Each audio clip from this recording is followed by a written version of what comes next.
ॐ नमो अरिहन्ताणम् ॐ नमो सिद्धाणम् ॐ नमो आयर्याणम्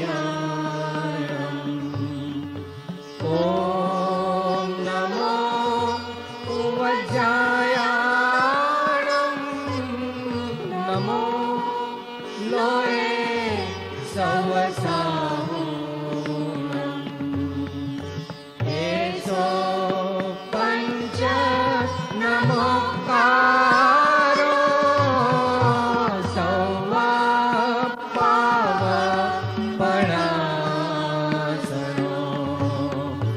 मङ्गलाणं च सौवेसिं परमं हवै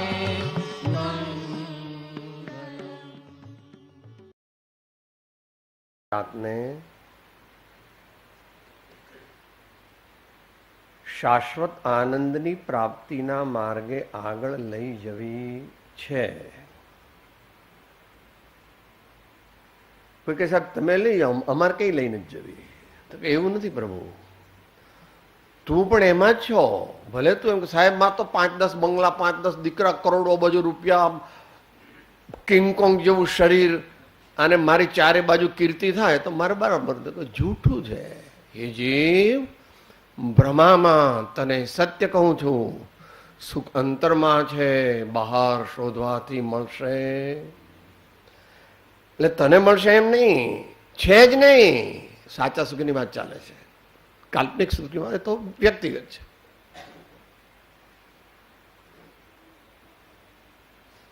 જો પર વસ્તુમાં સુખ હોય તો આવા મહાપુરુષો અને આવા મહાપુરુષો તે એનાથી મોઢું ફેરવી લે જ નહીં. વર્તમાન કાળમાં કળિયુગનો ઘણો પ્રભાવ છે, એટલે વર્તમાન કાળમાં કોઈ સંપત્તિ પણ નથી, એટલી બધી સદગુણ સંપન્નતા પણ નથી, અને એટલી સાધનાની ચરમ સીમા પણ નથી. મુખ્ય મુદ્દો તો પુણ્યનો કરવો છે.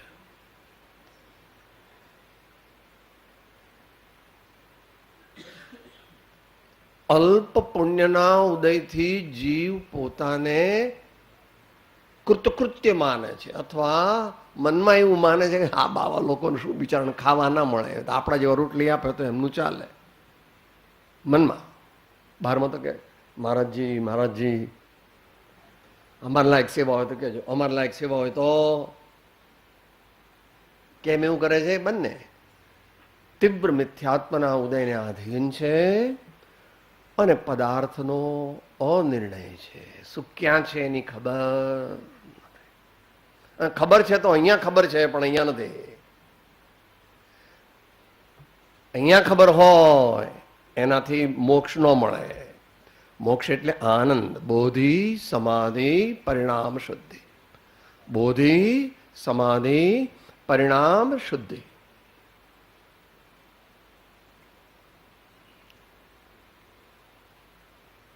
એટલે ગુરુ પૂર્ણિમા નિમિત્તે થોડુંક વિચારીએ. આપણે વિચારવાનો અર્થ એવો છે કે કર વિચાર તો પામ.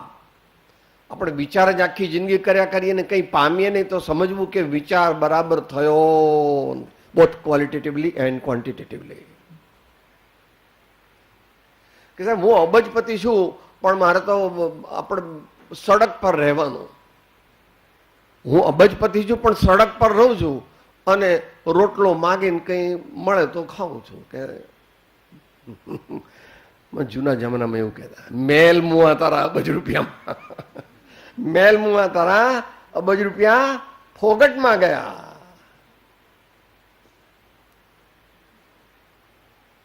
રાડ પડે રજપૂત છુપે નહીં, ચંદ્ર છુપે નહીં બાદલ છાયો, ચંચલ નારી કો નયન છુપે નહીં, જોગી છુપે નહીં બબૂત લગાયો.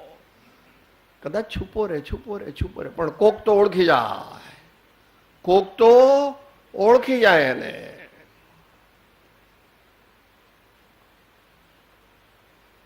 એટલે શ્રીમદ રાજચંદ્ર વચનામૃતના આધારે આપણે થોડી વિચારણા. આમ તો એમણે પોતાના આત્માના સમુચ્ચય અધ્યાત્મ વિકાસની મુખ્યતાથી આ પદ રચેલું છે, પણ ક્યારે રચેલું છે એવું કંઈ જાણવા મળતું, એની કોઈ ડેટ આપણને જાણવા મળતી. વળી થોડું ગંભીર પણ છે. દરેકને એમાં રસ આવે કે ના આવે, આપણે એને થોડુંક ડાયલ્યુટ કરીશું, છતાં પણ થોડું પોતે તો ખેંચાવવું પડે, થોડુંક પોતે તો ખેંચાવવું પડે. આપણને ગમે અને આપણને સમજાય એવી બધી ભગવાનની વાણી હોવી જોઈએ. સાહેબ મને ગમે એવી ભગવાનની વાણી હોય તો ભગવાનની વાણી જ ન કહેવાય. દિવસ ગવાયા રાત કે ઓર રાત ગવાઈ સોય કે હીરા જન્મ અમોલ થા કૌડી બદલે જાય.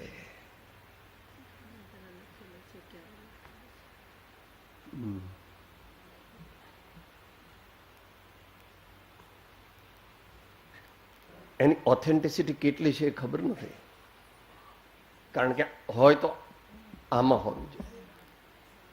આ બધું પ્રશંસનીય છે, પણ આમાં જે હોય એને આપણે ફર્સ્ટ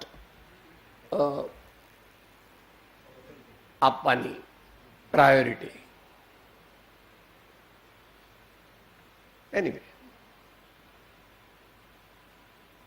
જેટલું સમજાય તેટલું સમજવું, ન સમજાય તો ભગવાનને પ્રાર્થના કરવી, હે ભગવાન મારા પાપ વિકારો, મારી ખોટી માન્યતાઓ, મારો ઊંધો રસ્તો એમાંથી મને મુક્ત કરો.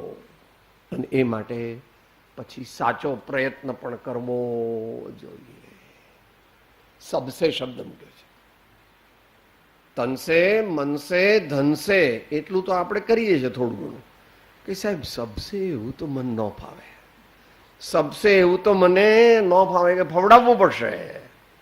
નથી ફાવતું તે ફવડાવવું એનું નામ મોક્ષ માર્ગ. નથી ફાવતું તે ફવડાવવું એનું નામ મોક્ષ માર્ગ. મોક્ષ માર્ગ તો આગળ છે. મોક્ષ માર્ગની ભૂમિકા એટલે મને ટાઈમ મળે ત્યારે હું વાંચું, એવું ન હાલે. પહેલાથી નક્કી કરવું છે આ ટાઈમ કાઢવાનો જ, આટલો ટાઈમ કાઢવાનો જ, અને ગમે તે વખતેનું કામ આવે તો હવે તો તમે મોટા શેઠ થઈ ગયા છો. શેઠ મળી શકશે નહીં આ સમયે.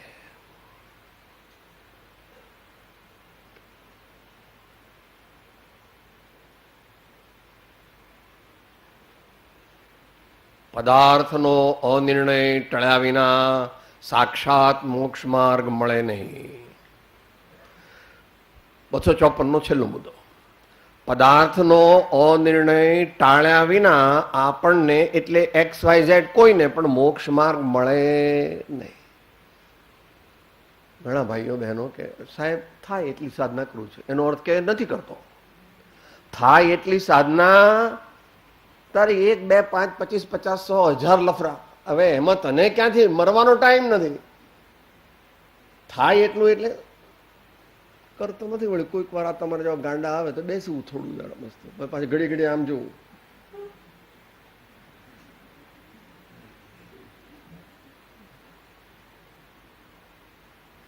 શરીરનું ભાન ભૂલાઈ જાય, વાણીનું ભાન ભૂલાઈ જાય, વિચારોનું ભાન ભૂલાઈ જાય, એક તુહી લગન લાગે તો આ માર્ગ, આ તત્વ, આ દુનિયાનું સર્વોત્કૃષ્ટ પદ ક્રમે કરીને મળે. એ પણ નિર્ણય હજુ થયો નથી. એ 254 બંને મુદ્દામાં આવે છે. આ લોકની હેલ્પ પણ શુભેચ્છા, અને છેલ્લો મુદ્દો જે હમણાં આપણે વિચાર્યો તે પદાર્થનો નિર્ણય. આમ તો શરૂઆતથી જ આપણને કહેતા આવ્યા છે.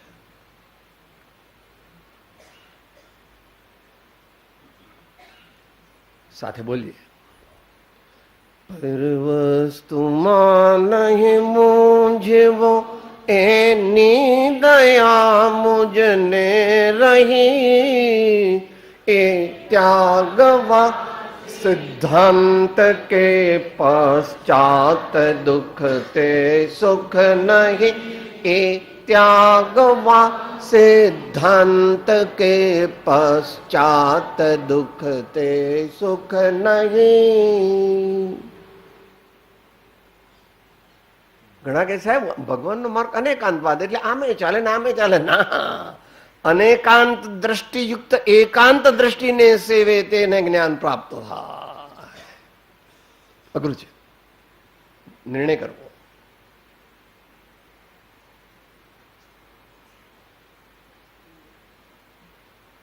जिस नहीं से कहा जाता है उस नहीं से वैसा ही है. तीन काल तीन लोक में ऐसा है. इसको कहते हैं निशंकित्व. इस अपेक्षा से जो कहा जाता है वो इस अपेक्षा से तीन काल ऐसा ही है.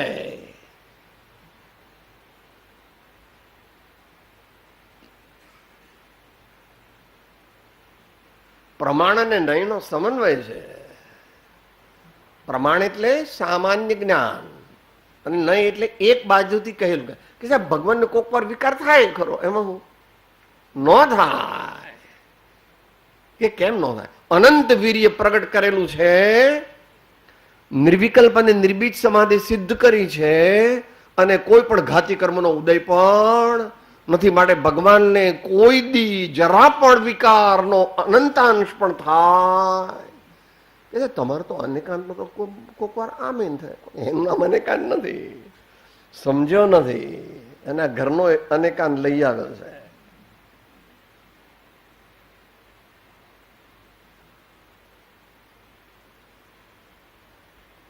એટલે આપણે સમજવાનો યથાશક્તિ પ્રયત્ન કરીશું.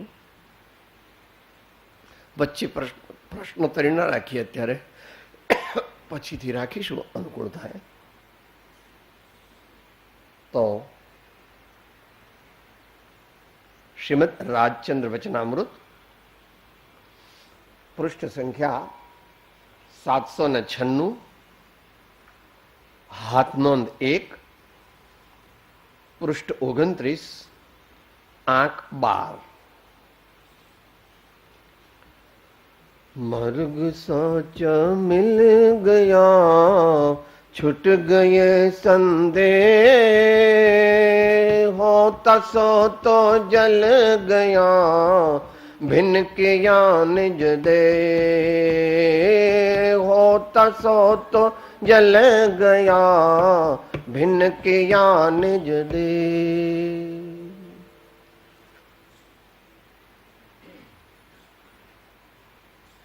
ધીરજ રાખવી. ન સમજાય તો પણ ધીરજ રાખવી. જીવના અનધિકારીપણાને લીધે તથા સત્પુરુષના યોગ વિના નથી સમજાતું તો પણ તેના જેવું જીવને સંસાર રોગ મટાડવાને બીજું કોઈ પૂર્ણ હિતકારી ઔષધ નથી એમ વારંવાર ચિંતન કરવું.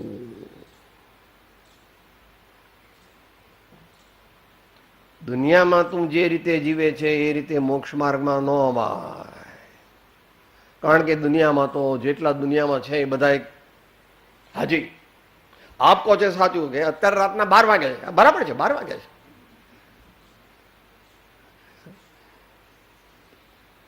જ્ઞાનીના ધાકડે ધાકડ પ્રાઇમા ફેઝી માને તો પછી જ્ઞાની એની યુક્તિ આપે, ન્યાય આપે, શાસ્ત્ર આધાર આપે, પોતાનો અનુભવ આપે.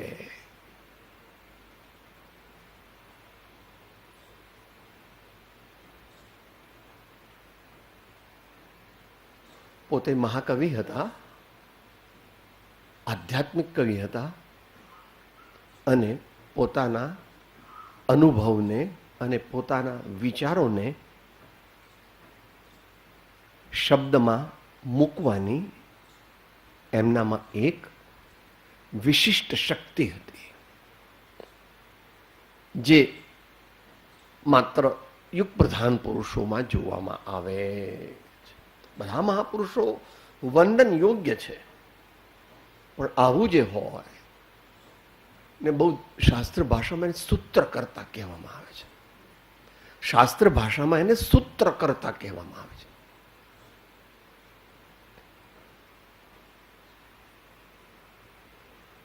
એટલે પોતાના અનુભવની વાત આપણને કહે, પોતાના જીવનમાં શું બન્યું, પોતાના જીવન એટલે સમુચ્ચય વ્યક્તિત્વ. આપણે જાણીએ છીએ એટલું નહીં, શરીરમાં બને, આજુબાજુમાં બને એટલું નહીં, વચનમાં બને એટલું નહીં, અને કર્મનો ઉદય કેવો આવે એટલું પણ નહીં.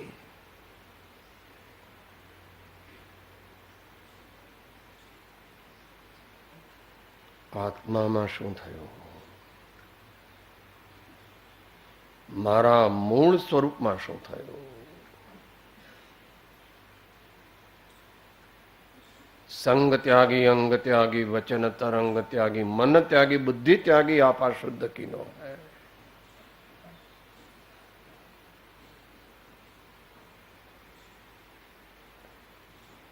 જ્યારે કોઈ પણ તથારૂપ મહાપુરુષને મોહ ગ્રંથિનો ભેદ થાય, અથવા સ્વસંવેદન જ્ઞાન થાય, અથવા તો સાદી ભાષામાં પરમાત્મા દર્શન સાચું થાય, ત્યારે અનેક પ્રકારના બનાવો બહારમાં અને અંદરમાં બને છે. બહારમાં બનતા બનાવો તો દુનિયાના લોકો કથનચિત જાણી જોઈ શકે છે, પરંતુ તેમના અંતરમાં જે થાય છે તે સામાન્ય મનુષ્યો જાણી શકતા નથી. પણ જો ઉત્કૃષ્ટ મુમુક્ષુપણું પ્રગટ કરીએ તો મુમુક્ષુના નેત્રો, એમ ત્યાં કહ્યું છે, ત્યાં ઉત્કૃષ્ટ મુમુક્ષુના નેત્રો એમ સમજવું, સામાન્ય મુમુક્ષુ નહીં. મુમુક્ષુના નેત્રો મહાત્માને ઓળખી લે છે. મુમુક્ષુના નેત્રો મહાત્માને ઓળખી લે છે. તમારી દુનિયામાં પણ એવું છે. બહુ મોટા સિનિયર કન્સલ્ટન્ટ હોય ને, એ તમે જેવા એમના કન્સલ્ટિંગ રૂમમાં દાખલ થાવ ને ત્યારે એમને નિદાન તો મળી ગયું, સ્પોટ ડાયગ્નોસિસ. તમે જે રીતે તમારું માથું છે, તમારા હાથ પગ છે, તમારું શરીર છે, તમે ચાલો છો, તમારી આંખો છે, હજુ કંઈ પૂછ્યું નથી કે શું રોગ થયો તમને. સિક્સ્થ સેન્સ એમને પ્રગટ થઈ છે. શેમાં? મેડિકલ સાયન્સમાં. મેડિકલ સાયન્સમાં, શરીર વિજ્ઞાન.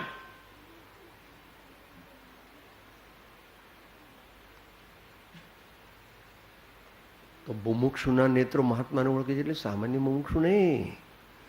દયા, શાંતિ, સમતા, ક્ષમા, સત્ય, ત્યાગ, વૈરાગ્ય એ પોતાના રોજબરોજના જીવનમાં વણાઈ ગયા હોય તો જ સાચી મુમુક્ષુતા કહેવાય. કોઈ આપણને સ્ટેમ્પ મારે કે સાહેબ ગમે તેને પૂછ્યો, પરમાર્થ તે પરાધીન નથી. પરમાર્થ તે પરાધીન નથી. ભગવાન મહાવીરને કેવળ જ્ઞાન પ્રગટ્યું તો પછી કે આ બધાને પૂછ્યા,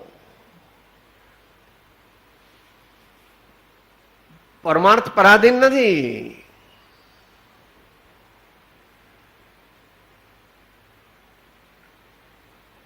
થોડું અઘરું છે વિચાર. આત્મત્વ પ્રાપ્તિ તે સ્વસંવેદનની મુખ્યતાથી ચાલે છે. આત્મત્વ પ્રાપ્તિ તે સ્વસંવેદનની મુખ્યતા દ્વારા ચાલે છે. કે કોઈ જીવ જ્ઞાની છે કે નહીં આપણને ખબર શું પડે, કે ખબર ન પડે. તને ખબર ન પડે અને દુનિયાને પણ ખબર ન પડે સામાન્ય રીતે, કારણ કે દુનિયા ऐसा ही है, झूठा नहीं, बुरा नहीं लगाना. दुनिया दीवानी है, दुनिया मोहाधीन है, दुनिया मोहांध है. दुनिया कहे वो सच्चा नहीं है. सर्वज्ञ ने जो अनुभव किया है और उनकी वाणी गणधरादि आचार्य महापुरुषों ने जो झील करके शब्द रूप में हमें दी है वो परमार्थ है, वस्तु का स्वरूप उन्होंने सब बताया है, मगर लिखा नहीं, क्योंकि भगवान ने तो दो ही पुरुषार्थ लिखे, धर्म और मोक्ष। अर्थ और काम रूप पुरुषार्थ को पर उन्होंने अपनी कलम चलाई नहीं है।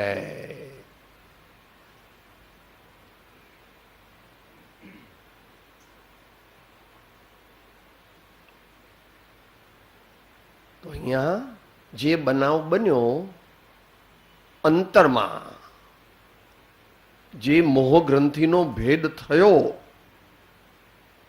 એને શબ્દ રૂપ આપે છે. સર્વથા એ વાણીનો વિષય નથી, પરંતુ જેટલું કહી શકાય તેટલું કહેવામાં આવે છે.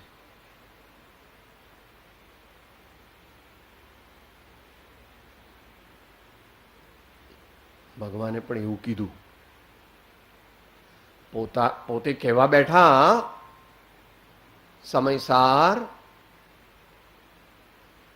ત્યારે પહેલા કહે છે સર્વસિદ્ધ ભગવંતોને નમસ્કાર કરું છું. સિદ્ધ ભગવંતો કહેતા બધાને સમજી લેવા, પંચ પરમેષ્ઠી. અને પછી શાક પાછી વિશેષ આપે કે અહો શ્રુત કેવળી ભગવાને કહેલું આ સમય પ્રાવૃત હું કહું. I am narrator, I am not the author. છે તો ઓથર, પણ શું કહે છે? I am a narrator. શું કહે છે અહીંયા? જીનવર કહે છે જ્ઞાન તેને સર્વ ભવ્ય સાંભળો. જીનવર કહે છે જ્ઞાન તેને સર્વ ભવ્ય સાંભળો. હું કહું છું મારા સ્વામીએ કહેલું અને મેં સાંભળી, સમજી અને પચાવેલું યથાશક્તિ એ હું તમને કહું. તો કે સાહેબ કેવી રીતે કહો છો? એ પછી આચાર્ય દેવે કહ્યું છે, તમને બધાને ખબર છે.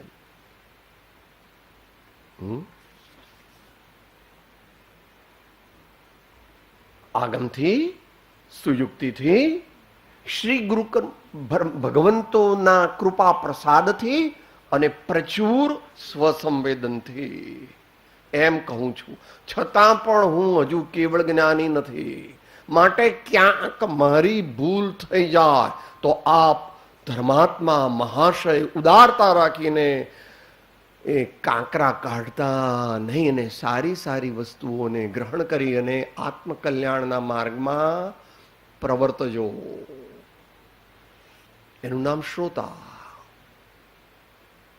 એનું નામ શ્રોતા. મારે આત્મકલ્યાણ કરવું છે. ગુરુની ભૂલ થઈ જાય, કોઈ શબ્દમાં થઈ જાય, આમ તો થતી નથી હો, પણ અત્યારે વિષય નથી. સૂત્રધર આચાર્યો થયા, પહેલી સદી સુધી સૂત્રધર આચાર્યો થયા, પણ એ વિષય અત્યારે નથી. અત્યારે તો વિષય છે માર્ગ સાચા મિલ ગયા, છૂટ ગયે સંદેહ. અનંત આનંદની પ્રાપ્તિનો માર્ગ, તેને મોક્ષ માર્ગ કહેવામાં આવે છે. એ માર્ગ ક્રમે કરીને સિદ્ધ થાય છે.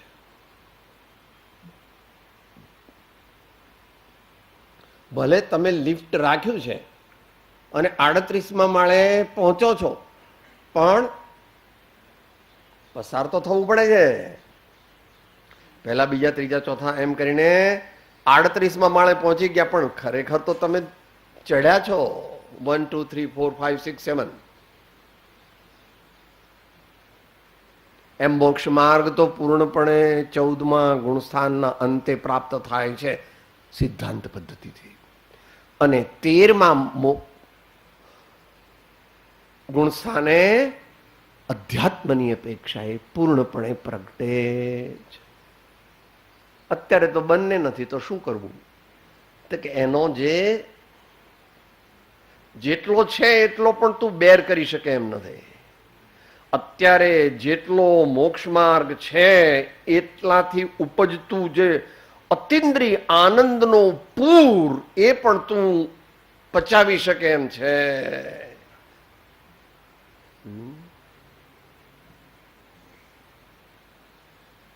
અલૌકિક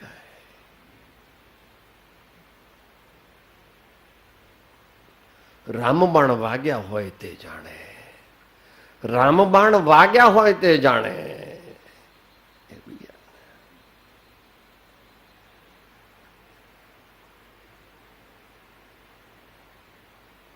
તમારી દુનિયામાં પણ કેટલીક વસ્તુઓ અનુભવને આધીન છે.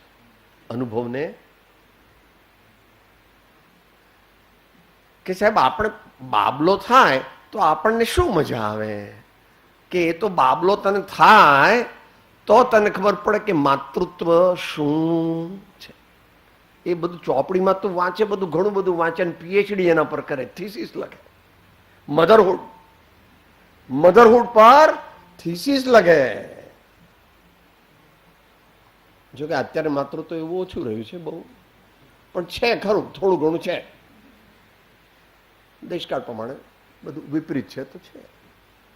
તેથી માતૃત્વ પોતે હીનતાને પામ્યું નથી. માતૃત્વનું નો અનુભૂતિ અને માતૃત્વનું વ્યક્તિત્વ એટલે માતૃત્વ શું છે એ કહેવાની શક્તિ ઓછી થઈ ગઈ.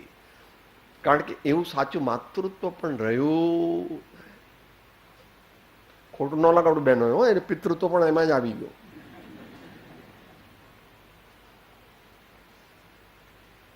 તો વ્યવહારિક છે. તો માર્ગ શું છે?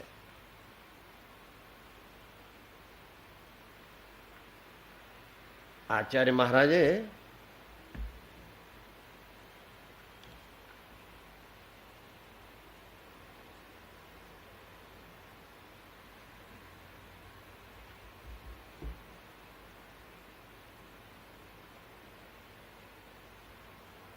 નિયમ સારમાં શરૂઆત એ રીતે કરેલી છે.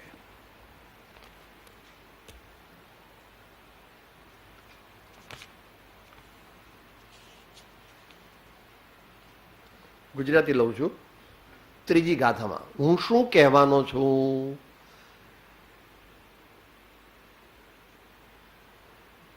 શાસ્ત્ર પદ્ધતિ એમ એક્સપેક્ટ કરે છે કે તમે પહેલા પ્રતિજ્ઞા કરો કે તમે શું કહેવાના છો અને એની મર્યાદામાં રહો, કારણ કે જ્ઞાન તો અનંત છે. એટલે જે સ્વરૂપ સમજાવીને પામ્યું દુઃખ અનંત સમજાવ્યું તે પદ નમો શ્રી સદગુરુ ભગવાન. વર્તમાના કાળમાં મોક્ષ માર્ગ બહુ લોભ, વિચારમાં આત્માર્થીને ભાગ્યો અત્ર. એટલે બીજી બધી વસ્તુઓ અત્યારે આત્મસિદ્ધિમાં નહીં લાવીએ. મોક્ષનો માર્ગ કેવી રીતે પ્રાપ્ત થાય એનું તું સમજી શકે એવી રીતે સાદી ભાષામાં વર્ણન કરશું. તું તો જો કે શબ્દ જ સમજવાનો છું, કારણ કે તારી પેલી બીજી સેન્સ તો હજુ પ્રગટ નથી થઈ. શબ્દોથી સમજ પહેલા, પછી અર્થથી સમજજે, અને જ્યારે અનુભવથી સમજે ત્યારે સાચું સમજો કહેવા. અહીંયા કહે છે તમે શું કહેવાના છો સાહેબ? જે નિયમથી કર્તવ્ય એવા રત્નત્રય તે નિયમ છે, વિપરીત ના પરિહાર અર્થે સાર પદ યોજેલ છે. ત્યાં તો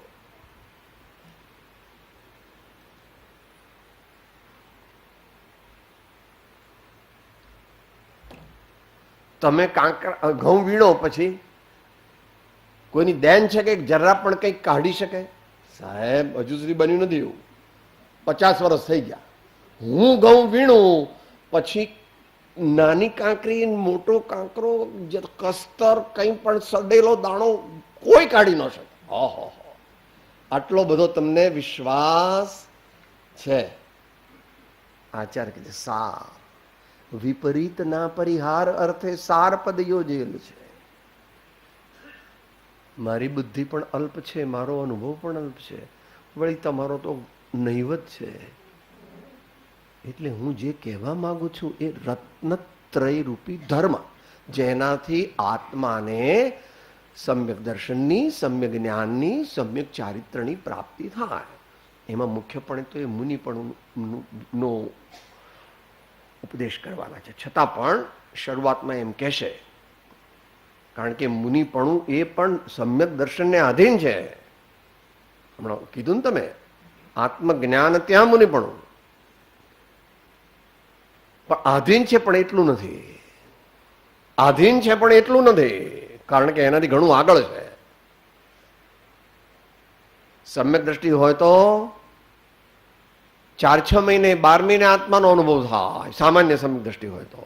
અને મુનિ હોય તો ઓછામાં ઓછો 3 વાર તો અનુભવ થાય ચરણાનુયોગની અપેક્ષાએ.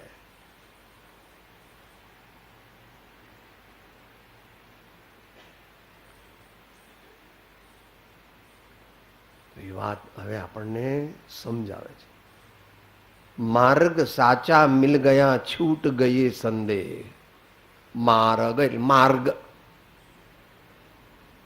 સાચા એટલે અહીં અર્થ કરવો સમ્યક, ટ્રુથફુલ એકલો નહીં. સમ્યક શબ્દ એ વિતરાગ દર્શનની પરિભાષાનો એક સ્પેશિયલ શબ્દ છે, જેનું વર્ણન એકદમ થઈ શકતું નથી. અત્યંત પ્રશંસનીય, અત્યંત આહલાદદાયક, અલૌકિક, એનું સમ્યક એ સાચા શબ્દનો અર્થ છે. માર્ગ એટલે સાચી શ્રદ્ધા, સાચું જ્ઞાન, સાચું આચરણ અને સાચું તપ. આ બધું ભેગું કરીએ ત્યારે મોક્ષ માર્ગ બને છે. કેટલાક આચાર્યો તપને ચારિત્રમાં સમાવી લે છે, વાંધો નહીં, કથન પદ્ધતિ છે. સમ્યક દર્શન જ્ઞાન ચારિત્રાણી મોક્ષ માર્ગ એમ કહો કે સમ્યક દર્શન જ્ઞાન ચારિત્ર તપ ઇતિ ચતુર્વિધ મોક્ષ માર્ગમ એમ કહો તો પણ કઈ વાંધો.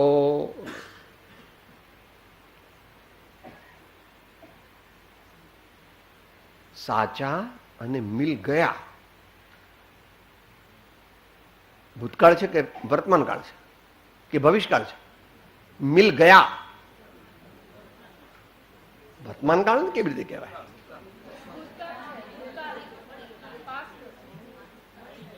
હું મુંબઈ ગયો હતો તો ભૂતકાળ વર્તમાન કાળ કહેવાય? મિલ ગયા નહીં, મિલા એમ કહે તો પણ ભૂતકાળ સામાન્ય. मिल रहा है, मिलता है, वो वर्तमान आएगा. मर्ग साचा मिल गया, छूट गए संदेह. આ અલૌકિક વાત છે પ્રભુ. તારા બધા કોમ્પ્યુટર ને તારા બધા સ્પેસ સાયન્સ ભેગા થાય અને અબજો ઘણો થાય એનાથી, તો પણ આવું જ્ઞાન આ વિશ્વમાં ક્યાંય છે? જ્ઞાન એટલે માર્ગ આખો. જ્ઞાન એ માર્ગ નથી. સાચી શ્રદ્ધા, સાચું જ્ઞાન, સાચું આચરણ અને ત્રણેયની એકતા થાય તો માર્ગની સિદ્ધિ છે. એકલું જ્ઞાન તે શુષ્ક જ્ઞાન છે, એકલી શ્રદ્ધા તે અંધશ્રદ્ધા છે, અને એકલું ચારિત્ર તે બાહ્ય ચારિત્ર છે. કોઈનો નિષેધ નથી, પણ અહીં તો સમ્યક હોય, મિલ ગયા. આત્મસિદ્ધિમાં એવું કહ્યું, ભલે હજુ શરૂઆત થાય છે.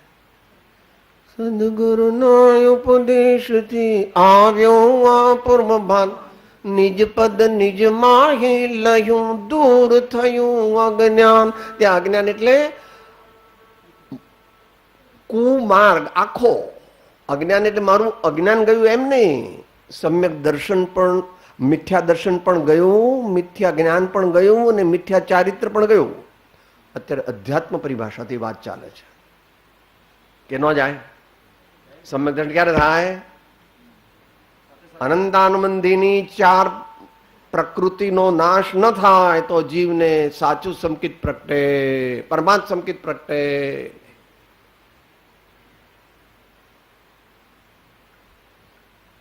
ઉતાવળા માટે આ મોક્ષ માર્ગ નથી.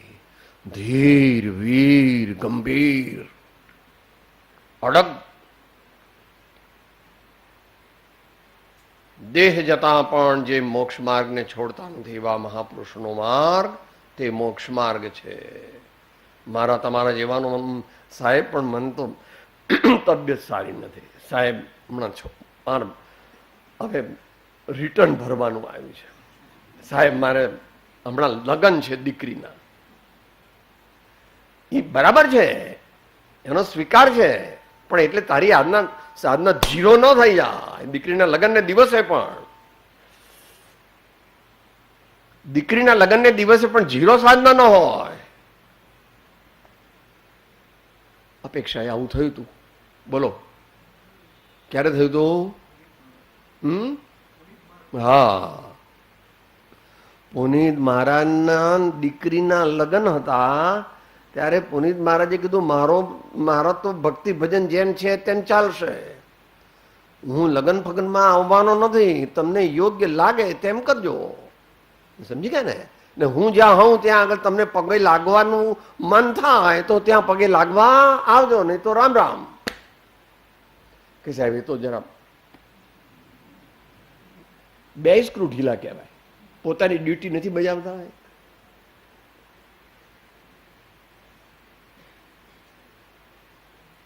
એમને માટે DUTY IS DIETY એવું હતું. DIETY IS ड्यूटी, मेरे स्वामी का गुणगान करना और उसके द्वारा मेरी चित्तवृत्ति को शुद्ध करना, ये मेरा कर्तव्य है. ये पहले से फिक्स हो गया है तो मैं तो जाऊंगा. आपको आशीर्वाद देने में कोई दिक्कत नहीं है, आ जाइए तो आशीर्वाद मिल जाएगा. બધા આવું ન કરી શકે. મોક્ષ માર્ગ પણ બધા ન પામી શકે. પામવાની શક્તિ છે, પણ એ સાહેબ ઠીક, હવે આવું તમને તમારા જેવા ઉલ્લુ ભગવાન મહાવીર શું આમાં હું આવો બંગલે તો ખબર પડે. હા જીવ પૂતગલાનંદી છે, અનંત સંસારી છે. એમ કે ભાઈ ભગવાનની આત્મા મને સમજણ નથી પડતી, જય પ્રભુ, તો બરાબર છે, પણ આ તો હજુ પોતાની વાતને ભગવાનની વાત સાથે સરખાવે એવો મહાદુષ્ટ છે. સમય તો રોકે છે આપણને. ઇન્ટ્રોડક્શન થઈ. માર્ગ સાચા મિલ ગયા, તો માર્ગ અને સાચા એટલું આપણે વિચાર્યું, મિલ ગયા એ હવે આપણે યથા સમયે વિચારીશું.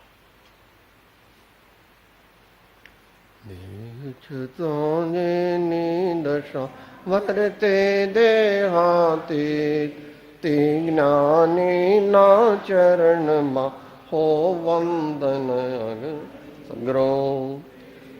સંગ્રવાળો લોકના સબ સંતન, હું આત્મા છું, આપનો સેવક છું, સૌનો મિત્ર છું. હું આત્મા છું, આપનો સેવક છું, સૌનો મિત્ર છું.